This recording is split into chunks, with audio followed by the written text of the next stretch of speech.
The blood-red sunset painted the horizon as Yates Fairfield stood motionless on his weathered porch, eyes fixed on the distant mountains where his dreams had died 3 years ago. The Winchester rifle in his hand felt heavier than usual, like the weight of all his sorrows had somehow transferred into the steel and wood he clutched with whitened knuckles. Dust swirled across the lonely ranch, stirred by a hot summer wind that promised no relief. 37 years old and already feeling ancient, Yates watched his cattle graze in the distance, the herd half the size it had been when Emma and their son were still alive.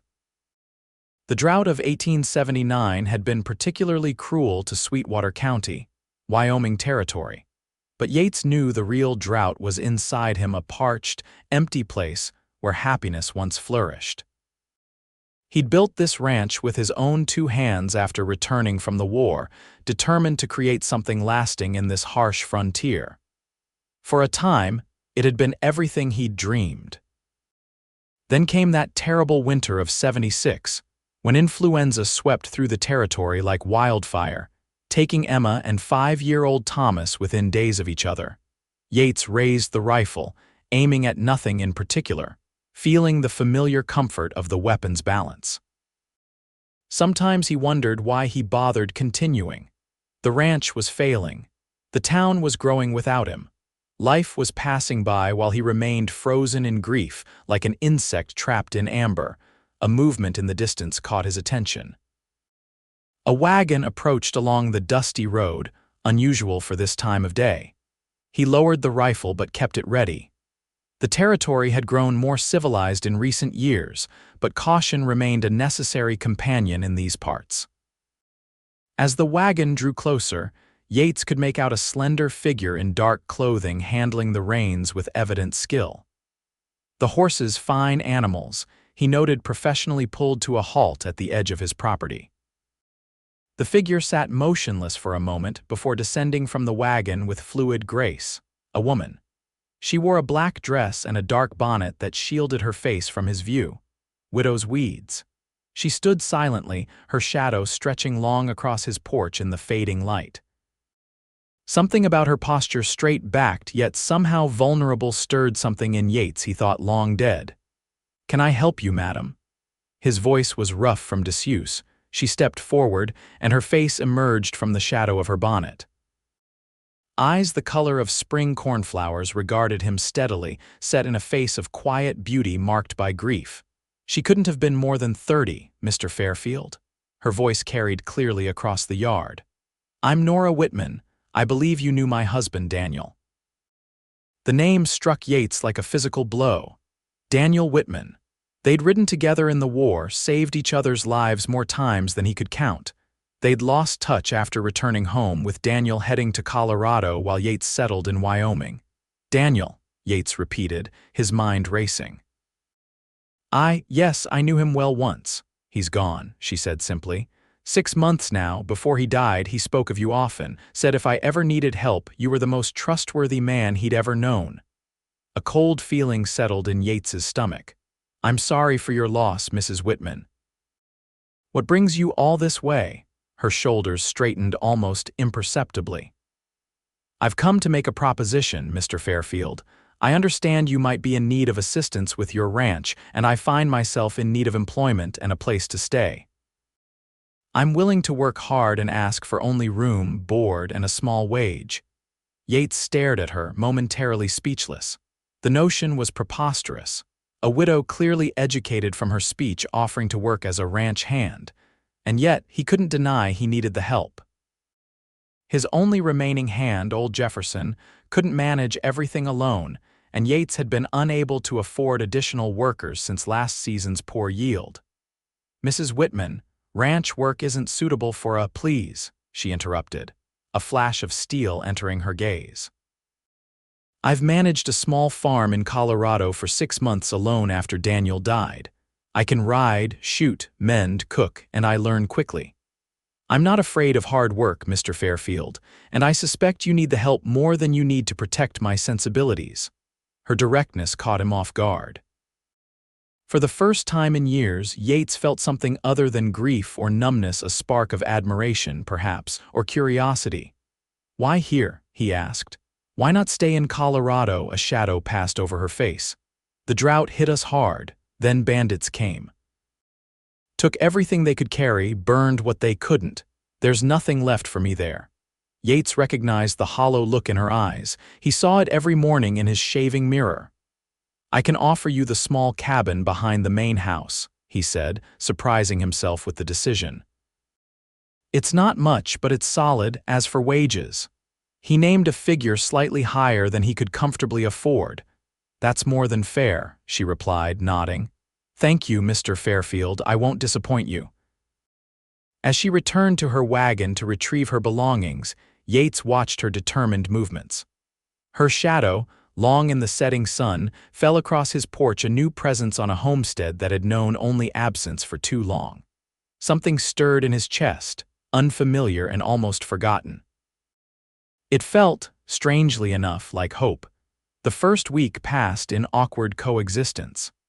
Yates had grown so accustomed to his solitude that having another person nearby, especially a woman, felt like an intrusion. He found himself retreating to the far pastures more often than necessary, working with the cattle until exhaustion forced him back to the ranch house. Nora, for her part, wasted no time proving her worth.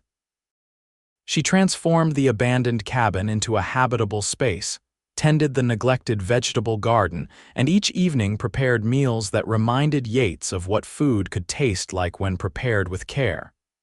She kept her distance, respecting his silence, but her presence was undeniable. On the 8th morning, Yates found her in the barn at dawn, efficiently mucking out stalls. "You don't need to do that," he said gruffly. "That's my job." Nora straightened, pitchfork in hand, a strand of auburn hair escaping her simple bun. "I was awake, it needed doing." Yates noticed her hands, once likely soft and refined, now showed blisters and calluses. A pang of something like guilt shot through him. "You should wear gloves," he said, reaching for a pair of his old work gloves hanging on a nearby peg. He handed them to her awkwardly. Nora looked at the offered gloves, then at him. A small smile touched her lips. "Thank you, Mr. Fairfield." "Yates," he corrected, suddenly uncomfortable with the formality. "Just Yates is fine," she nodded. "Yates, then, and I'm Nora." That simple exchange marked a shift. At breakfast, instead of taking his plate back to his solitary porch, Yates sat at the kitchen table. They ate mostly in silence, but it wasn't the oppressive quiet he'd lived with for years. This silence had texture, a living quality to it. "Your coffee is better than mine," he offered. "Secret is a pinch of salt in the grounds," Nora replied. "Cuts the bitterness." Yates nodded, taking another sip. "My wife," he began, then stopped, surprised at himself. He never spoke of Emma. Nora waited, patient, not pushing. "Emma never could make a decent cup of coffee," he continued after a moment. "Sweet woman, but her coffee could strip paint." A small laugh escaped Nora, a bright, unexpected sound in the Sommer house. "Daniel was the same, insisted on making it when we first married. I suffered through it for weeks before I finally had to take over." And just like that, they were talking about their lost spouses. Not the pain of losing them, but the small, ordinary details that made them human. By the time they'd finished breakfast, Yates had shared more about Emma than he had in the 3 years since her death. Later that day, as they worked side by side mending fence posts, Yates found himself watching Nora's methodical movements. She worked with purpose, no wasted motion, her strength belying her slender frame. When a rattlesnake suddenly appeared beneath a rock she was moving, Yates shouted a warning, but Nora had already calmly stepped back, drawing the small revolver she kept in her pocket and dispatching the threat with a single shot. "Good aim," Yates remarked, impressed. "Daniel taught me." She holstered the pistol. Said a woman alone in these territories needed to shoot straight and ask questions later. Smart man, he was. She paused, looking at the distant mountains. Most of the time. That evening, old Jefferson rode in with supplies from town and news of a cattle buyer passing through in a week's time. As they unloaded the wagon, Jefferson kept casting curious glances between Yates and Nora. "What?" Yates finally asked, irritated by the older man's scrutiny. Jefferson shrugged, a knowing smile crinkling the weathered corners of his eyes. "Nothin', boss. Just noticed you shaved today, first time in months." Yates felt his freshly shaved cheeks grow warm. He hadn't consciously decided to shave that morning. It had simply seemed like the proper thing to do. After Jefferson left, Nora approached Yates with a businesslike expression. "I noticed your ledgers are somewhat disorganized. Would you mind if I took a look? I kept the books for our farm in Colorado." Yates hesitated. The ranch's finances were in disarray, another thing he'd neglected since losing Emma. Having someone else see the extent of his failure made him uncomfortable, but practicality won out. "There in my desk," he said. "Fair warning, it's not pretty."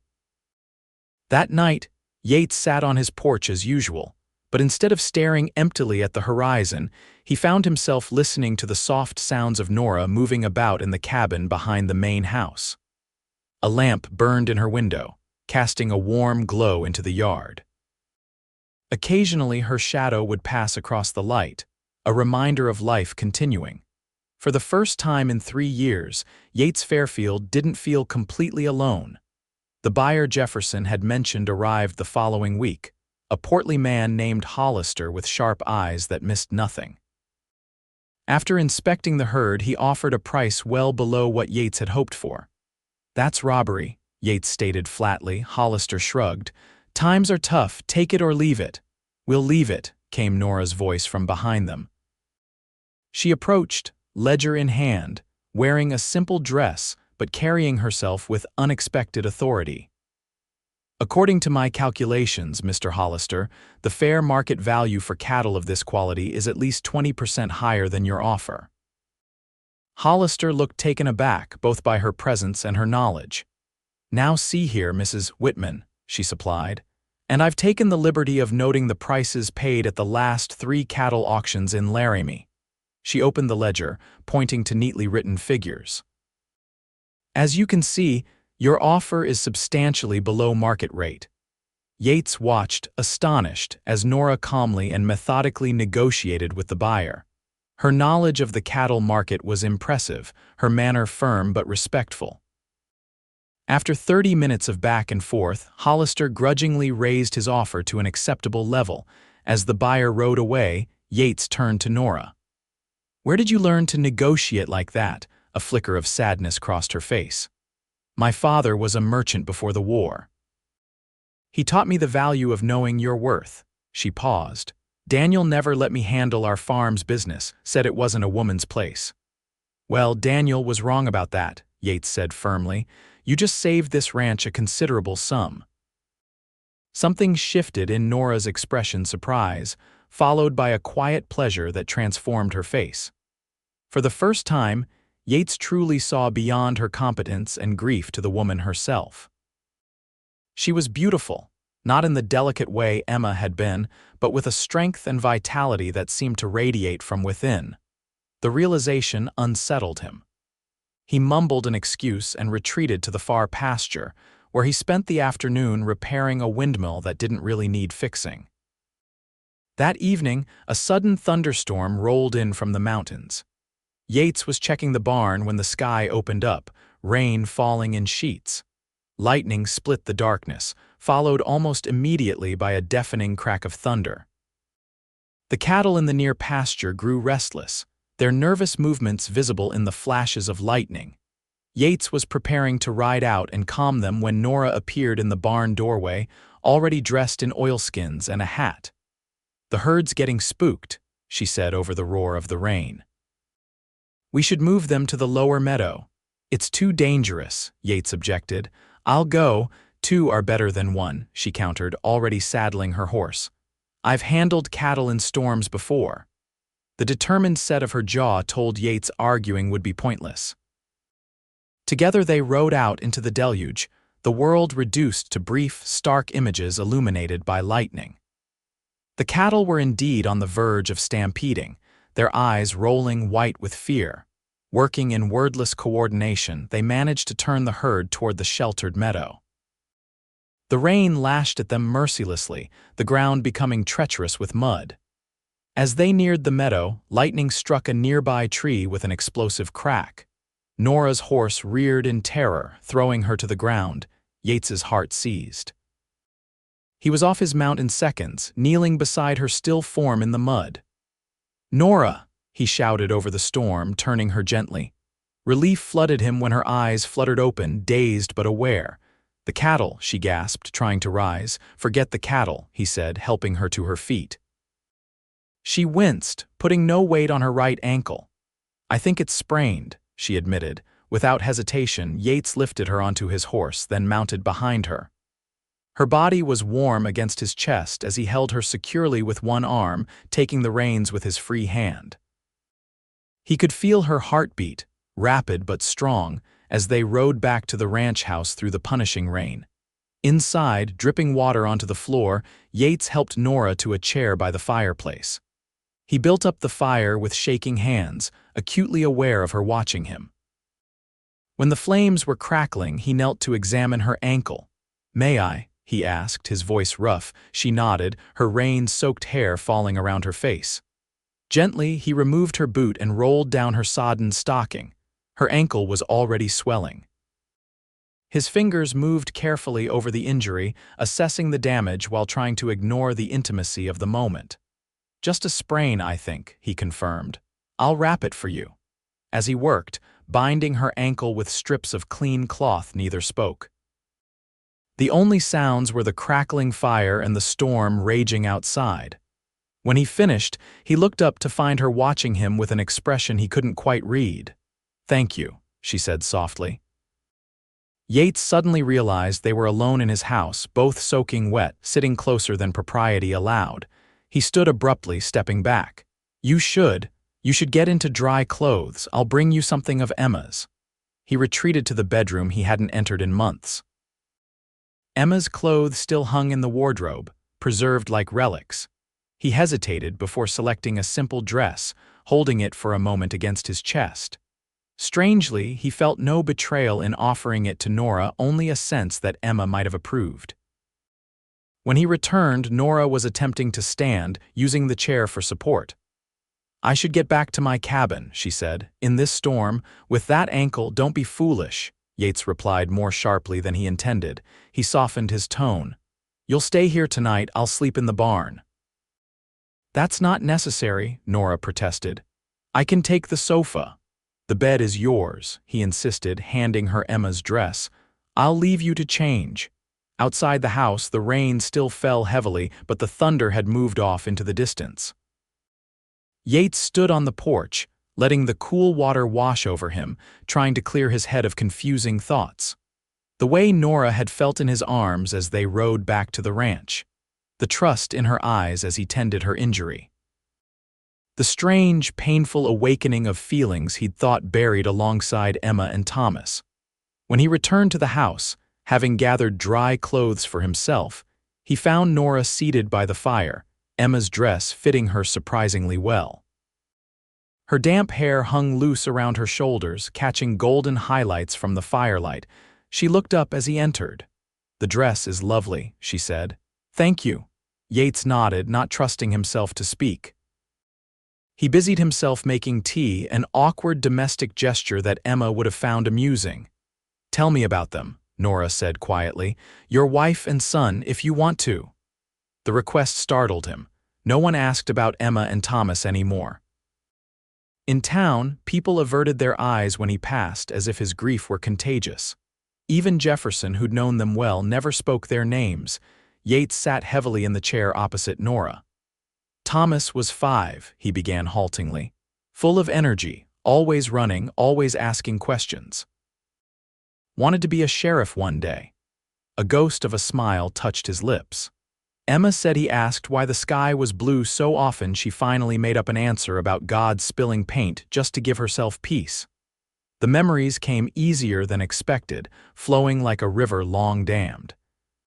He told Nora about Emma's terrible singing voice, how Thomas would laugh hysterically when she tried to carry a tune. About the Christmas when he'd built Thomas a rocking horse that had taken 3 months to complete in secret. About Emma's garden, her pride and joy, now overgrown with weeds.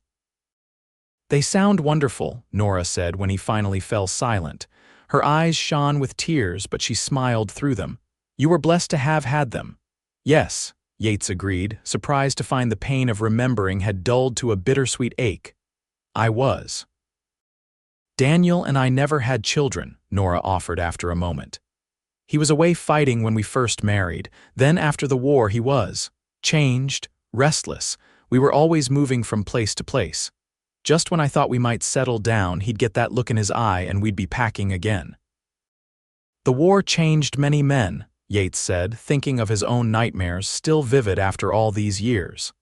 "Did it change you?" Nora asked. Yates considered the question.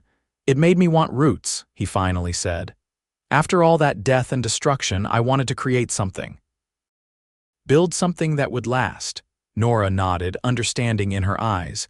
Daniel was the opposite, couldn't settle, couldn't find peace in one place. She looked down at her hands.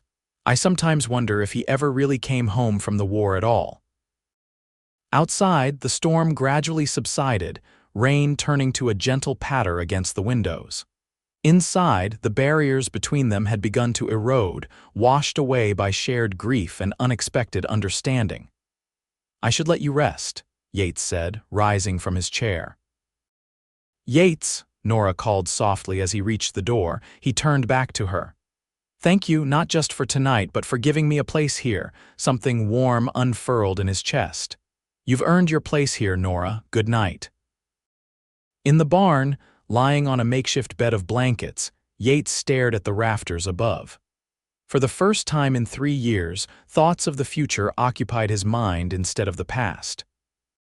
He wondered what tomorrow would bring, and the strange feeling accompanying that wonder felt remarkably like anticipation. The days following the storm established a new rhythm on the Fairfield ranch. With Nora's ankle healing, Yates found himself spending more time at the main house, taking meals with her, discussing ranch business, even reading aloud from one of Emma's books in the evenings while Nora mended clothes by the fire. They fell into an easy partnership that surprised them both. Nora's practical knowledge complemented Yates's experience. Under her guidance, the neglected vegetable garden began to thrive again. The ranch books, once a chaotic mess, now reflected a cautiously promising financial outlook. Even old Jefferson commented on the transformation taking place. "Place hasn't looked this good in years," he remarked one evening as he prepared to ride back to his small cabin on the property's edge. His knowing gaze shifted between Yates and Nora. "Nor have you, boss." Yates frowned at the implication but couldn't deny the truth of it. He'd taken to shaving regularly, had cut his overgrown hair, and his clothes were mended and clean. The hollow look that had haunted his eyes for so long was gradually fading. As Nora's ankle healed, she insisted on returning to full duties.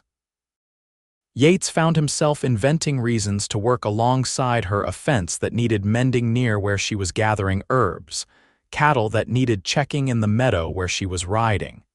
If she noticed his contrivances, she didn't comment. One hot afternoon, they rode to the far edge of the property to check a water source for the cattle. The small pond, fed by an underground spring, was nearly dry, another casualty of the ongoing drought. "We could divert water from the creek," Nora suggested, dismounting to examine the parched earth around the pond. "It would take work, but it might save this grazing land." Yates nodded, impressed by her foresight. "I've been meaning to do something like that for years, just never got around to it." Nora looked up at him, shielding her eyes against the sun. "There's a lot of meaning to on this ranch, I've noticed." The gentle rebuke stung because it was true. He'd let so many things slide since losing Emma and Thomas. "I suppose there is," he admitted. Nora's expression softened. "I understand, you know. After Daniel died, I could barely bring myself to milk the cows each morning. Everything seemed pointless." She stood, brushing dirt from her skirt. "But this land deserves better. You built something good here, Yates. It would be a shame to let it fade away." Her words hit home harder than any criticism could have. She was right, he had built something good, something worth preserving. And somehow, her belief in the ranch rekindled his own. "We'll start on the irrigation channel tomorrow," he decided. Nora smiled, a rare full smile that transformed her face. "We will," she agreed. They stopped by a stand of cottonwood trees on the way back to rest the horses. The day was blisteringly hot and the shade was a welcome relief. Yates produced a canteen of water, offering it to Nora first. As she drank, he found himself watching the graceful line of her throat, the way a single drop of water traced its way down her neck to disappear beneath her collar. He looked away quickly, disturbed by the direction of his thoughts. "There's a stream just beyond those rocks," Nora said, noticing his discomfort but misinterpreting it as heat distress. "Might be cooler there." They led the horses to the small stream where clear water bubbled over smooth stones. Without ceremony, Nora removed her boots and stockings and waded into the shallow water, sighing with pleasure as the cool current flowed around her ankles. "Heaven," she declared, gathering her skirts to keep them dry. She looked back at Yates, still standing on the bank. "You should try it. Best cure for a hot day." After a moment's hesitation, Yates removed his boots and joined her in the stream. The cold water was indeed refreshing, numbing his feet pleasantly. They stood side by side, facing upstream, watching water bugs skate across the surface and small fish dart between stones. "I used to do this as a girl," Nora said. "There was a creek behind our house in Pennsylvania. On hot days, my mother would pack a lunch and we'd spend hours with our feet in the water, making little leaf boats to race downstream." Yates tried to picture Nora as a young girl, carefree and laughing. It wasn't difficult. Despite everything she'd endured, there remained a resilient spark in her that hardship hadn't extinguished. "Emma and I planned to take Thomas fishing when he was older," Yates found himself saying. "There's good trout in the upper reaches of this stream." "You still could," Nora suggested gently. "Not with Thomas, but there are children in town who might jump at the chance to learn from an experienced rancher." The idea had never occurred to Yates. He'd isolated himself so completely in his grief that the notion of sharing his knowledge, his land, with others seemed foreign. Yet as he considered it, a weight seemed to lift from his shoulders. "Perhaps," he said, surprising himself with how much he liked the idea. A comfortable silence fell between them, broken only by the gurgling stream and distant bird calls. Then, without warning, Nora lost her footing on a slippery stone. Yates reached out instinctively, catching her around the waist before she fell. She clutched his arms for balance, looking up at him with startled eyes. Time seemed to slow. Her face was inches from his, her eyes wide and questioning. Yates became acutely aware of his hands at her waist, the warmth of her body against his, the faint scent of lavender that always surrounded her. For a breathless moment he thought he might kiss her, wanted to with an intensity that shocked him. Then reality crashed back, bringing with it a flood of guilt and confusion. He released her quickly, stepping back. "Careful," he said gruffly, his voice not quite steady. "Stream bed's treacherous." If Nora noticed his discomfort, she gave no sign.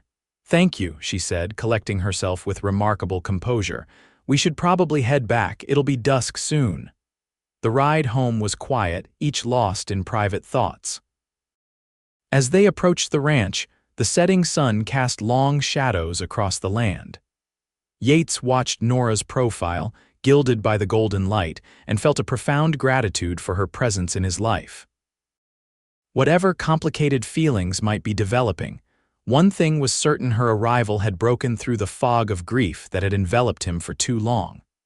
When they reached the ranch yard, Nora's shadow fell across the porch just as it had that first evening.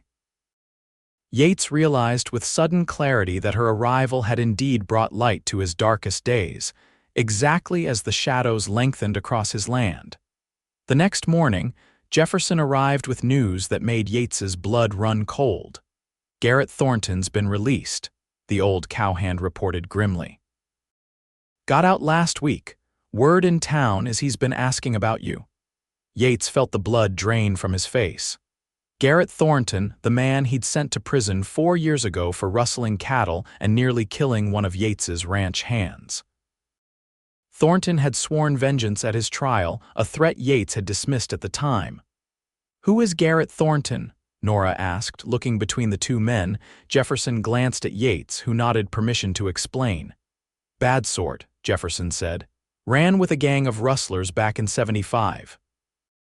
Boss here caught him red-handed with a herd of stolen cattle, testified against him in court. Thornton got 5 years, should have been more.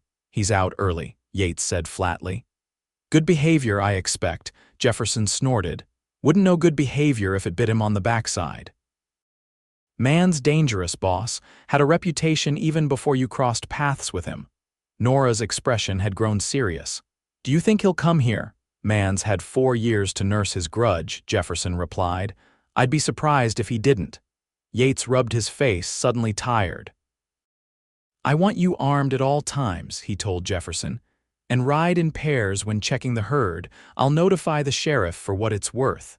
After Jefferson left, Nora approached Yates. "I should be armed as well," she stated calmly. Yates looked at her in surprise. "You don't need to involve yourself in this. It's my problem." "I live here now," she reminded him. "That makes it my problem too." Her chin lifted in that determined way he'd come to recognize. "Besides, I'm a good shot, remember, and another pair of eyes watching the property can only help." Yates wanted to argue to protect her from this danger that had nothing to do with her. But he recognized the steel in her gaze. She wasn't asking permission. "Very well," he conceded, "but I want you to be extremely careful. Thornton isn't just a common criminal. He's cunning and holds grudges for life." For the next week, a tense vigilance settled over the ranch. Yates found himself checking and rechecking the locks on doors and windows each night, keeping his rifle within arm's reach at all times. He insisted Nora stay close to the main house or barn, never venturing to the far pastures alone. To his surprise, she complied without complaint, seeming to understand the seriousness of the threat. But she refused to cower in fear, continuing her daily tasks with the revolver always at her side. One evening, as Yates made his final rounds before nightfall, he found Nora on the porch of her cabin, cleaning her revolver with practiced efficiency. "Daniel taught you well," he observed, leaning against the railing. "He did," she agreed, not looking up from her task. "Though I learned more after he died, necessity is an effective teacher." Yates watched her hands move surely over the weapon. "You never said exactly how he died," he ventured carefully. Nora's hands stilled. For a moment he thought she wouldn't answer. When she did, her voice was flat, devoid of emotion. "Consumption. It took 6 months from diagnosis to the end. He wasted away before my eyes, and there was nothing I could do." The pain in her voice struck a chord in Yates. He knew all too well the helplessness of watching loved ones slip away. "I'm sorry," he said simply. She nodded, resuming her work on the revolver. "The last coherent thing he said was your name, told me to find Yates Fairfield if I ever needed help, said you'd always repay your debts." She looked up at him then, curious. What debt did he mean? Yates hadn't thought of that day in years. "Chancellorsville," he said quietly. "During the war, our unit was caught in a crossfire. Daniel pulled me to safety after I took a bullet in the shoulder, carried me 3 miles to a field hospital." "He never mentioned that," Nora said softly. "He wouldn't have. Daniel never was one to boast." Yates straightened. "But he was right, I do pay my debts, and I owed him my life." "Is that why you took me in?" Nora asked, her eyes searching his face. To repay a debt, the question caught Yates off guard. Had that been his motivation that first day? Perhaps initially, but now? "That might have been part of it," he admitted, "at first, but that's not why you're still here." The air between them seemed to thicken with unspoken words. Nora set the revolver aside and stood, moving to the edge of the porch where Yates stood. In the fading light, her face was softened, vulnerable. "Why am I still here, Yates?" she asked quietly, the moment stretched, taut with possibility. Yates felt words rising to his lips, dangerous, honest words that would change everything between them. Before he could speak them, The distant sound of approaching horses shattered the stillness. Instantly alert, Yates strained to see in the gathering dusk. 3 riders moving fast toward the ranch from the main road. "Get inside," he told Nora urgently. "Lock the door, don't come out unless I call for you." For once, she didn't argue. As she disappeared into the cabin, Yates moved swiftly to the main house, retrieving his rifle from just inside the door. He positioned himself on the front porch, the weapon ready but not raised not yet. The riders slowed as they approached the house. In the lead was a broad-shouldered man with a graying beard and cold, calculating eyes that Yates recognized immediately. Garrett Thornton. "Evening, Fairfield," Thornton called, his voice carrying easily in the still air. "Been a while." "Not long enough, Thornton," Yates replied evenly. "You're trespassing on private property." Thornton smiled, an unpleasant twist of lips beneath his beard. "Just paying a social call. Thought I'd let you know I'm back in the territory. Figured we had some catching up to do." The threat was unmistakable. Yates kept his rifle ready but pointed at the ground. The 2 men with Thornton hard-faced strangers with the look of hired guns watched the exchange with cold interest. "You served your time," Yates said. "I suggest you move on, start fresh somewhere else." Thornton's smile never reached his eyes. "Oh, I served time all right. 4 years in that hellhole, thinking about you every single day, about how you cost me everything." His voice hardened. "And now I'm going to return the favor." One of Thornton's men shifted in his saddle, hand drifting toward his holster. Yates tensed, calculating his odds against 3 armed men. Not good. "Is there a problem here?" came Nora's clear voice from behind the men. Thornton and his companions turned, startled. Nora stood at the corner of the house, her revolver held steadily at her side, not pointed but ready. She'd approached silently from the back of the property while they were focused on Yates. "Well now," Thornton drawled, his gaze raking over Nora with insulting deliberation. "Who's this pretty little thing? Found yourself some company, Fairfield." "Leave now, Thornton," Yates said, his voice like steel, "while you still can." Thornton's eyes narrowed, reassessing the situation. After a tense moment, he nodded to his companions. "Another time, then. This isn't finished, Fairfield, not by a long shot." As they rode away, Yates lowered his rifle, feeling a cold sweat break out across his back. He turned to Nora, anger flaring. "I told you to stay inside and leave you outnumbered 3-1, she countered. "I'm not helpless, Yates. And I'm certainly not going to hide while you face danger alone." Her courage both impressed and terrified him. "These aren't rustlers or common thieves, Nora. Thornton is dangerous, truly dangerous. He won't hesitate to hurt you to get to me." "All the more reason you shouldn't face him alone," she insisted. Her expression softened. "We're stronger together, Yates. Haven't you realized that yet?" The simple truth of her words disarmed him. They were stronger together in every way. These past weeks had proven that beyond doubt. "I can't lose anyone else," he admitted roughly. "Not again." Nora stepped closer, her eyes holding his. "You won't," she promised, "but I won't lose you either, so we'll face this together." That night, Yates insisted Nora stay in the main house. He made a bed for himself on the sofa, rifle close at hand while she took the bedroom. Neither slept much, listening for sounds in the darkness, alert to every creak and whisper of the old house. At dawn, Yates rode into town to speak with Sheriff Morris about Thornton's threat. The sheriff, a practical man who had held the office for over a decade, listened gravely to Yates's account.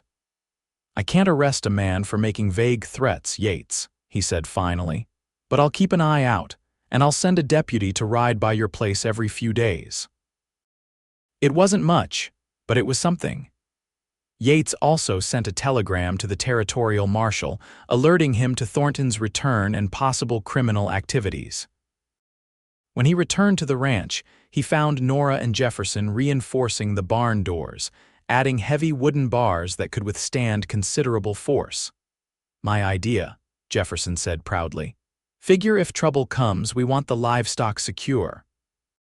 Over the next 2 weeks, they fortified the ranch as best they could without turning it into an armed camp. Extra ammunition was stored in both the main house and barn. Escape routes were planned, meeting points established in case they were separated.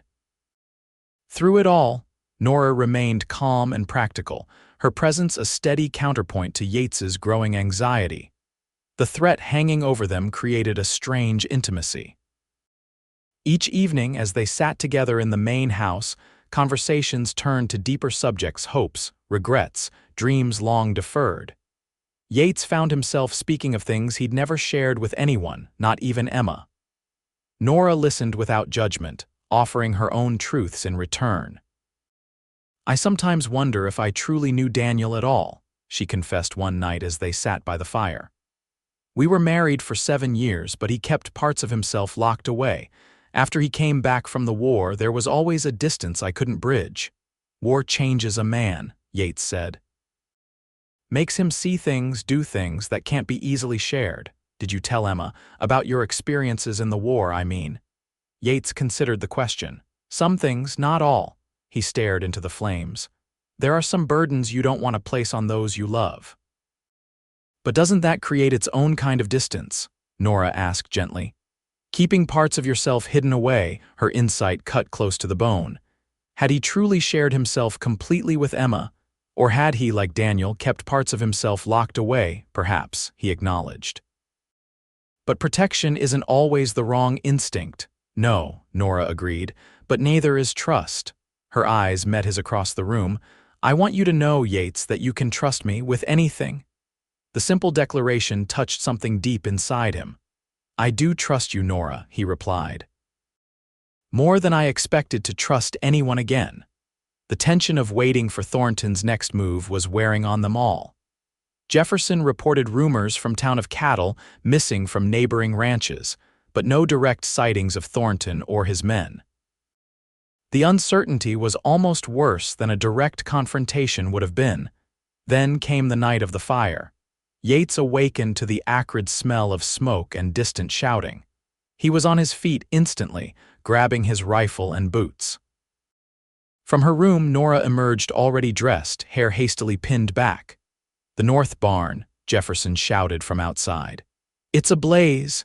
They ran toward the inferno that had once been the smaller of the two barns. Flames leaped skyward, illuminating the night with hellish light. Fortunately, the structure had been used only for hay storage. No animals were at risk.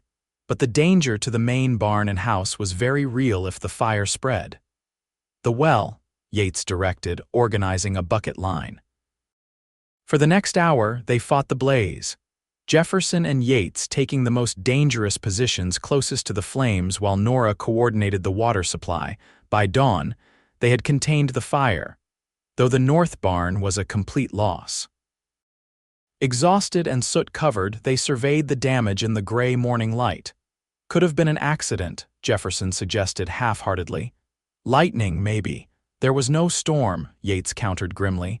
"And look." He pointed to a distinct trail through the dew-covered grass bootprints leading away from the barn toward the eastern property line. "Thornton," Nora said, her face set in determined lines. "Has to be," Yates agreed. "This is just the beginning. He's showing us what he can do." Jefferson spat on the ground. Coward's way, firing a barn at night. They spent the day clearing debris and securing the property, all acutely aware of how vulnerable they were. That evening, Sheriff Morris rode out to investigate, but could offer little beyond confirming their suspicions. "Keep your eyes open," he advised unnecessarily. "And don't hesitate to defend yourselves if threatened." After the sheriff left, Yates found Nora at the kitchen table, head bent over a piece of paper. "What's that?" he asked, pouring himself a cup of coffee. "A letter to my sister in Philadelphia," she replied, not looking up, explaining the situation. Yates felt a cold knot form in his stomach. "You're thinking of leaving," he said flatly. Now she did look up, surprise evident in her face. "No," she said firmly. "I'm thinking of making sure someone knows what's happening here in case." She didn't finish the sentence. Relief washed over Yates, followed immediately by shame. How selfish he was to feel relief that she would stay in this dangerous situation. "You should go," he said, the words painful but necessary. "At least until this is resolved, your sister would take you in." "Of course she would," Nora replied, "but I'm not going anywhere." She set down her pen. "This is my home now, Yates. I won't be driven away by threats. Home." The word hung in the air between them, weighty with significance. When had the Fairfield ranch become home to Nora, and when had her presence become so essential to his own sense of home? "I don't want you hurt because of my past," Yates said quietly. "And I don't want you facing this alone," she countered. "We've had this conversation before." Indeed they had, and he knew her mind was made up. Her loyalty and courage humbled him, even as they filled him with a fierce protectiveness. 3 days after the fire, Jefferson rode in with news that chilled them all. "Body found out by Coyote Creek," he reported grimly. "Young cowhand from the Peterson place, shot in the back." "Thornton?" Yates asked, though he already knew the answer. Jefferson nodded. "Sheriff's organizing a posse. Wants you to join, says you know Thornton better than most." Yates glanced at Nora, who had gone pale but remained composed. "What about the ranch?" he asked. "I can't leave it undefended." "I'll be here," Jefferson said. "And Mrs. Whitman's a better shot than half the men in the county." He touched the pistol at his hip. "We'll manage." Yates hesitated, torn between his duty to help bring Thornton to justice and his need to protect Nora and the ranch. "Go," Nora said quietly. "Help end this, Yates. Jefferson and I will be vigilant." In the end, he agreed, though every instinct screamed against leaving them. He spent the rest of the day preparing, checking weapons, discussing defensive strategies with Jefferson, and trying not to show the fear that gnawed at him. That night, unable to sleep, Yates stepped onto the porch to find Nora already there, wrapped in a shawl against the cool night air. She turned at his approach, moonlight silvering her features. "You should rest," he said. "Big day tomorrow." "I could say the same to you," she replied with a small smile. They stood side by side, looking out at the land they both loved, now threatened by a man consumed with vengeance. The night was peaceful, stars scattered across the vast Wyoming sky like diamond dust. "When I first came here," Nora said softly, "I was lost. Daniel was gone, our farm destroyed. I had nowhere to go, nothing left but his final words about finding you." She paused. "I never expected to find a home again, certainly never expected to find." She trailed off, but Yates could hear the unspoken word hanging in the air between them. "Never expected to find love again." "Nora," he began, then stopped, unsure how to express the tumult of feelings inside him. She turned to face him, her eyes luminous in the moonlight. "Be careful tomorrow," she said simply. "Come back to me." The words sent a surge of emotion through Yates, so powerful it almost buckled his knees. Without conscious thought, he stepped forward, closing the distance between them. His hands rose to frame her face, giving her every opportunity to pull away. She didn't. Instead, she lifted her face to his, her eyes fluttering closed as his lips met hers. The kiss was gentle at first, tentative, both of them acutely aware of the ghosts that stood between them. Then something broke loose inside Yates, a dam of grief and loneliness and suppressed longing, and the kiss deepened, became hungry, desperate. Nora responded in kind, her arms encircling his neck, drawing him closer. When they finally broke apart, both breathing rapidly, Yates rested his forehead against hers. "I thought this part of me was dead," he whispered. "After Emma and Thomas, I never thought I'd feel this way again." "I know," Nora replied, her hands warm against his chest. "I felt the same." She looked up at him, her expression serious. "This doesn't diminish what they meant to us, Yates. Daniel and Emma will always be part of who we are." "Yes," he agreed, marveling at how perfectly she understood, "but maybe we can build something new together." Her smile was like sunrise after the longest night. "I'd like that," she said softly. "Very much." They stood together in the moonlight, holding each other, both acutely aware that tomorrow would bring danger. But for this moment, at least, they had found something precious, a second chance at happiness neither had expected to find. The posse left at first light 6 men, including Yates and Sheriff Morris, all grimly determined to bring Thornton to justice. The trail led them into the foothills, through rough country where a man could easily hide. As they rode, Yates's thoughts kept returning to the ranch, to Nora. The kiss they'd shared seemed both a beginning and a promise, one he intended to keep by returning safely. The weight of his Winchester across his saddle was reassuring. He was no longer the grief-stricken shadow he'd been when Nora first arrived. He had something to fight for now, something to live for.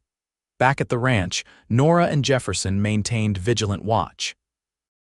Jefferson patrolled the perimeter on horseback while Nora kept the house secure, rifle always within reach. By unspoken agreement, neither mentioned the possibility that Thornton might use the posse's absence as an opportunity to strike directly at the ranch. As afternoon faded toward evening with no sign of trouble, Nora began to hope they might pass the night uneventfully. She was checking the locks on the barn when she heard Jefferson's warning shout from across the yard. Riders coming, at least 4 of them. Heart pounding, Nora ran for the house, reaching it just as Jefferson galloped into the yard. "Get inside," he yelled, dismounting with surprising agility for his age. It's Thornton and his men. They barricaded themselves in the house, taking up defensive positions at the windows. Through the gathering dusk, Nora could make out 4 riders approaching slowly, deliberately, making no attempt to conceal themselves. "Fairfield," Thornton's voice boomed across the yard. "Come out and face me like a man," Jefferson snorted. "Fool thinks the boss is still here." "Might work in our favor." Thornton and his men halted about 50 yards from the house. "Last chance, Fairfield. You ruined my life. Now I'm going to take everything you care about." Nora's grip tightened on her rifle. "What do we do?" she whispered to Jefferson. The old cowhand's weathered face was set in determined lines. "Wait them out. They can't get close without exposing themselves to our fire." But Thornton had other ideas. After a brief consultation with his men, 2 of them dismounted and began approaching the barn from different angles, using outbuildings for cover.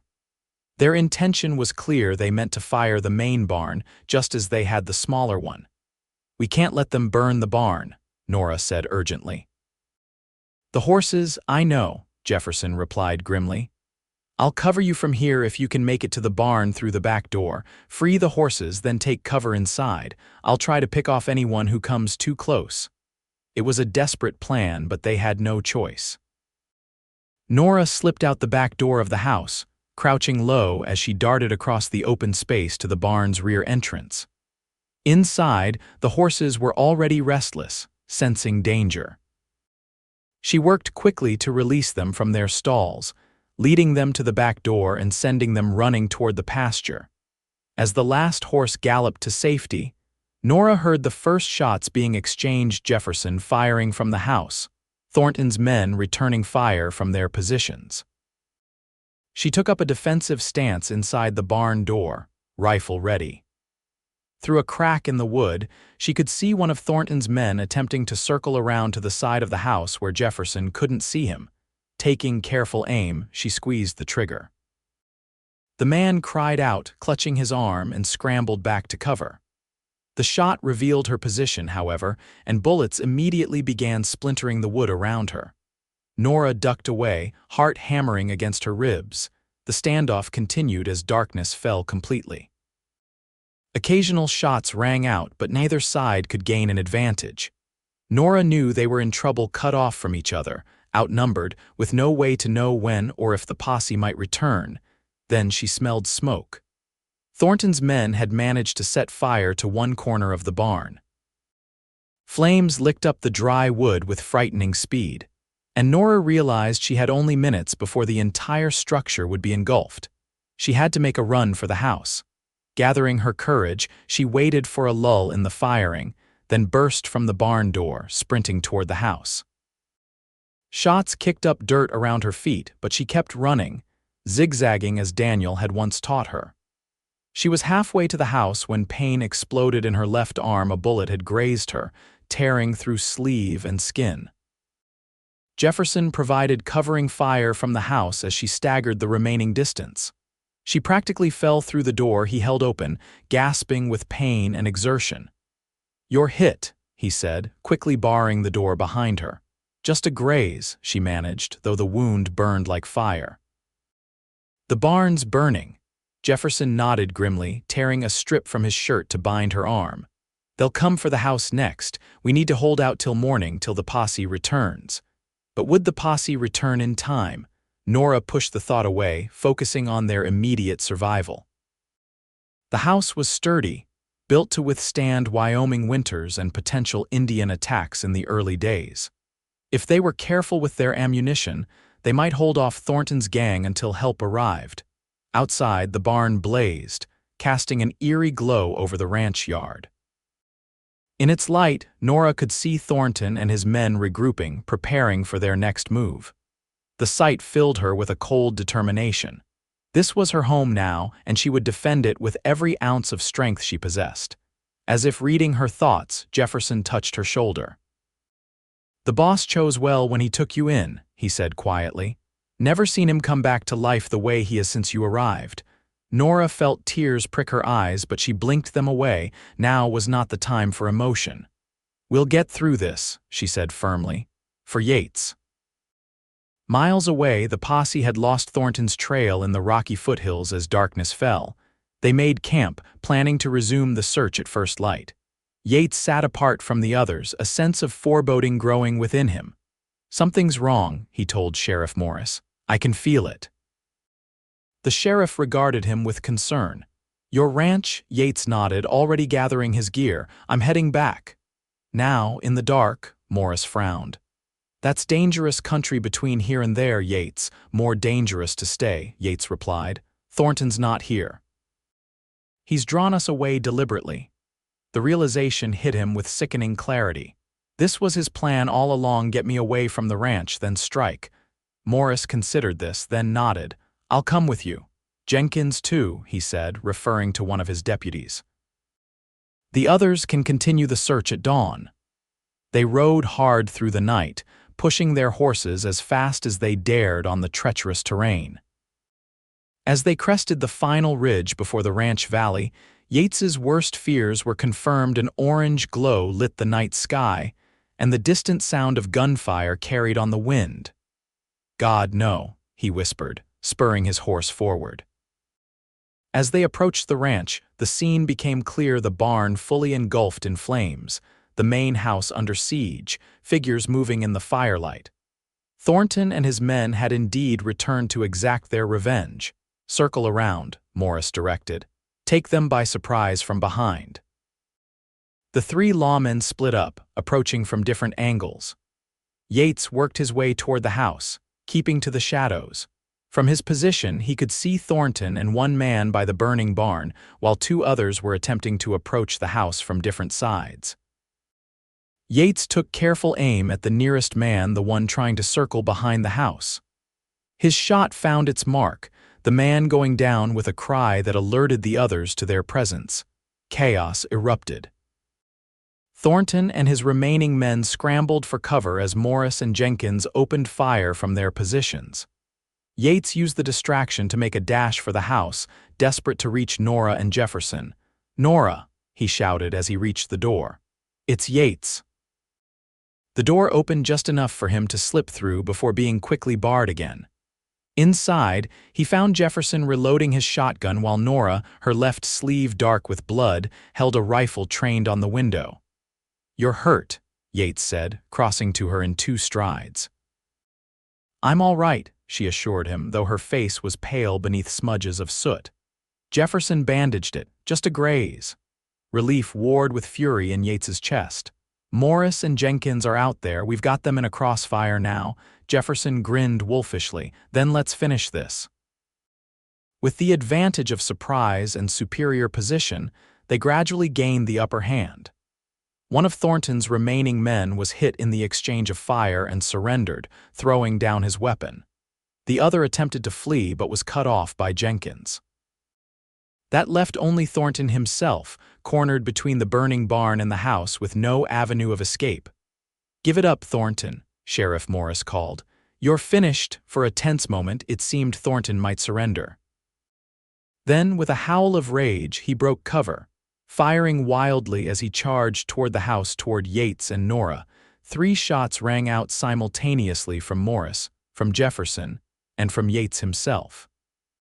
Thornton staggered, then collapsed in the dirt of the ranch yard, his vendetta ending where it had begun.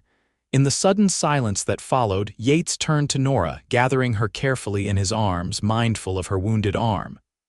"It's over," he murmured into her hair. "It's finally over." She clung to him, her body trembling with exhaustion and relief. "You came back," she whispered. "I knew you would." As dawn broke over the Fairfield ranch, the full extent of the damage became clear. The barn was a total loss, as was much of the corral fencing. But the house stood intact, and Jefferson had managed to save all the horses. Most importantly, they had survived battered and bruised, but alive. Sheriff Morris and Jenkins departed with their prisoners, while Yates, Nora, and Jefferson began the long process of cleaning up and rebuilding. The task ahead was daunting, but Yates faced it with a resolve that had been absent for too long. That evening, exhausted but satisfied with the day's progress, Yates found Nora sitting on the porch steps, her injured arm resting in her lap.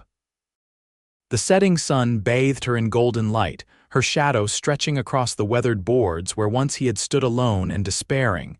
He sat beside her, taking her uninjured hand in his. "I've been thinking," he said quietly. She turned to him, a small smile curving her lips. "A dangerous pastime." Yates chuckled, the sound rusty but genuine. "Indeed." He paused, gathering his thoughts. "When Emma and Thomas died, I thought my life was over. I existed, but I wasn't living. Then your shadow fell across my porch that evening, and somehow light began to return." Nora's fingers tightened around his. "For me too," she said softly. "After Daniel, I never thought I'd feel whole again." "I love you, Nora," Yates said simply. "I didn't expect it, didn't look for it, but there it is. And if you'll have me, I want to build a life with you. Right here on this land we both love." Tears shimmered in Nora's eyes, catching the last rays of sunlight. "I love you too, Yates Fairfield," she replied. "And yes, I'll build that life with you, gladly." Their kiss was a promise, sealed in the glow of sunset, witnessed by the land that had brought them together. Spring 1880 arrived with a profusion of wildflowers and the sweet scent of renewal. The new barn, larger and sturdier than its predecessor, gleamed with fresh paint. Fences had been mended, cattle purchased to replace those lost, and the ranch was once again thriving under the care of its owners. The wedding was held on the porch where Nora's shadow had first fallen across Yates's life. Jefferson stood proudly as Yates's best man, while a few friends from town gathered to witness the union. Sheriff Morris, who had become a good friend in the months since Thornton's defeat, performed the ceremony, his usual gruffness softened for the occasion. "By the power vested in me by the Wyoming Territory," he concluded with a rare smile, "I now pronounce you husband and wife." As Yates kissed his bride, cheers erupted from the small gathering. When they turned to face their friends, Nora's face glowed with happiness, and Yates felt a contentment he had thought forever beyond his reach. The celebration continued well into the evening, with music and dancing in the yard where once they had fought for their lives. As darkness fell, lanterns illuminated the scene, casting long shadows that danced and merged just as their lives had done when the last guest had departed. Yates and Nora stood together on the porch, his arm around her waist, looking out at their land, their future. "Happy?" he asked softly. Nora leaned into him, her head resting against his shoulder. "Completely," she replied, "though I've been thinking too." "Now who's engaging in dangerous pastimes?" Yates teased. She laughed, the sound still new enough to delight him. "I was thinking about the room at the end of the hall. The one that's been closed since I arrived." Yates tensed slightly. "Thomas's room, untouched since the day he died."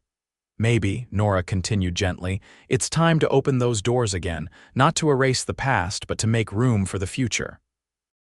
Yates was silent for a long moment, considering her words, then he nodded slowly. "You're right," he said. "It's time." He kissed the top of her head. "Tomorrow we'll open it together." "Together," Nora agreed. "Always." 5 years later, the Fairfield Ranch was hardly recognizable as the neglected property it had once been. Fences stood straight and true, cattle grazed on lush pastures, and the house itself had been expanded to accommodate the growing family that inhabited it.